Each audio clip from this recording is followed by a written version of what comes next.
Découvrez HSE à bord, le guide ultime pour les marins marchands.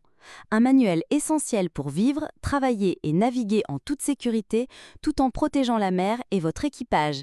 Disponible dès maintenant. On va plonger ensemble dans un univers qui fait tourner notre monde moderne, mais qui reste pourtant presque complètement invisible, celui des marins marchands. Parce que oui, au-delà de l'immensité des océans, au-delà des tonnes et des tonnes de marchandises, il y a une réalité humaine, une vie en vase clos, où le moindre détail a une importance capitale. Et pour bien comprendre, commençons avec cette citation. Elle est vraiment forte. Elle pose tout de suite le décor. En mer, il n'y a pas de filet de sécurité. Zéro. La discipline, ce n'est pas juste une option, non. C'est une question de survie, purement et simplement. Chaque geste, chaque oubli, tout peut avoir des conséquences irréversibles. Pour vraiment saisir ce que ça veut dire, il suffit de comparer. La vie à terre, on a accès à des médecins, on a notre espace personnel, un sol stable sous les pieds. En mer, c'est tout l'inverse. L'équipage ne peut compter que sur lui-même. La promiscuité est constante, le sol bouge tout le temps et on est complètement coupé du monde. C'est carrément un autre univers. Alors, la question c'est, comment on fait pour survivre dans un univers pareil ? Eh bien, tout part de la base. Vraiment, le point de départ, la première ligne de défense, c'est le marin lui-même. L'hygiène personnelle en mer, ce n'est pas une question de confort, pas du tout. C'est une véritable arme stratégique. Il faut s'imaginer, dans cet espace confiné, un seul microbe peut se propager à une vitesse fulgurante. Du coup, chaque membre de l'équipage devient littéralement le premier rempart qui protège tout le groupe. Pour bien illustrer ça, prenons un cas très concret. Imaginez la scène, un navire quelque part en Indonésie. L'équipage est sur les rotules après des opérations au port qui ont duré des heures. Et c'est là, dans cette fatigue, qu'une toute petite négligence va s'installer. Il n'en a fallu qu'un. Un seul cas de gastro-entérite qui a été mal géré. Une seule personne. Un seul oubli. Et le résultat ? Catastrophique. Une épidémie incontrôlable qui a balayé tout le navire et qui a mis tout l'équipage hors d'état de manœuvrer. Le bateau s'est retrouvé comme une coquille vide à la dérive, totalement vulnérable. Et tout ça, à cause d'un simple oubli des règles d'hygiène les plus élémentaires. Et pourtant, face à un risque aussi énorme, la solution est d'une simplicité désarmante. Des gestes qui nous semblent complètement banals à terre, comme se laver les mains, garder sa cabine propre, en mer, ça devient des boucliers vitaux. Ce sont de vrais réflexes de survie, une discipline de tous les instants qui assure la sécurité de tout le monde à bord. Ok, donc on a vu l'individu. Mais évidemment, un marin seul ne peut rien faire. La sécurité, en fait, c'est comme une forteresse. Et cette forteresse, on la construit et on la défend tous ensemble. C'est un effort collectif. Regardez l'exemple du SS Océanique. Une inspection a révélé un truc tout bête, mais absolument crucial, les poignées de porte, les rampes, c'était de véritables autoroutes à microbes. Ça montre bien que même si chaque marin est nickel sur son hygiène perso, les espaces communs, eux, peuvent vite devenir le maillon faible.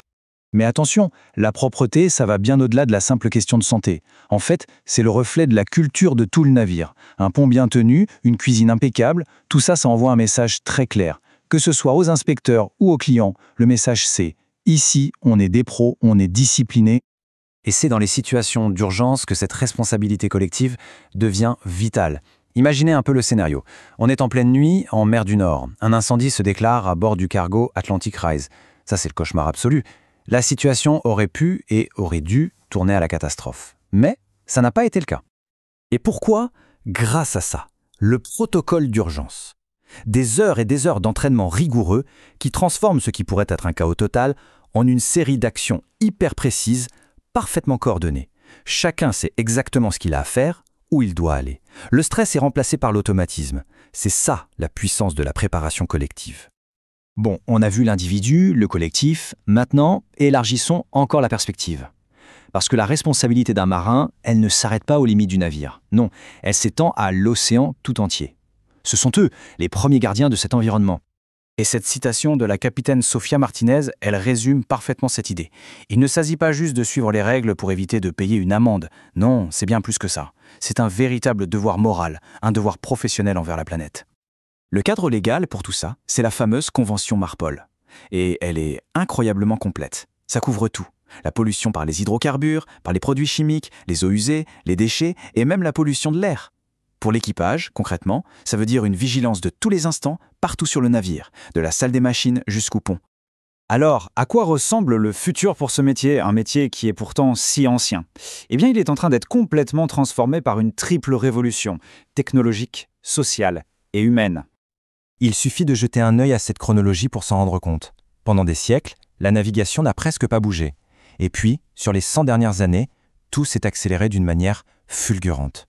Aujourd'hui, on parle d'intelligence artificielle, d'automatisation, de navires semi-autonomes. On est loin de la voile et des étoiles. Mais ça pose une vraie question, non? Est-ce que la technologie peut vraiment tout remplacer? L'instinct du marin, ce feeling affûté par des années d'expérience en haute mer? La technologie, c'est un outil formidable, c'est certain. Elle augmente les capacités humaines, elle ne doit pas les remplacer. Parce qu'en fin de compte, aucun algorithme au monde ne peut remplacer le jugement d'un capitaine expérimenté face à une tempête. Et en parlant de l'humain, le profil du marin est aussi en pleine mutation. Ce métier n'est plus réservé à un seul genre ou à une seule culture. Il se diversifie, il se féminise. Des pionnières comme la capitaine Anaya Fernandez ont vraiment ouvert la voie. Elles ont prouvé que la compétence n'a absolument rien à voir avec le genre et que la diversité à bord, c'est une véritable force. Alors, pour finir, une dernière question pour la route. Sachant que plus de 80% de tout ce qu'on consomme arrive par la mer, qui sont les véritables gardiens de nos océans et de nos chaînes d'approvisionnement? La prochaine fois qu'on reçoit un colis ou qu'on achète n'importe quel produit qui vient de loin, ça vaut le coup de s'en souvenir. Quelque part au milieu de l'océan, il y a un équipage qui travaille dans l'isolement le plus total, juste pour que notre monde continue de tourner. Ce sont eux, les gardiens invisibles de notre économie mondiale. Merci d'avoir regardé. Abonnez-vous pour plus de conseils HSE et maritimes.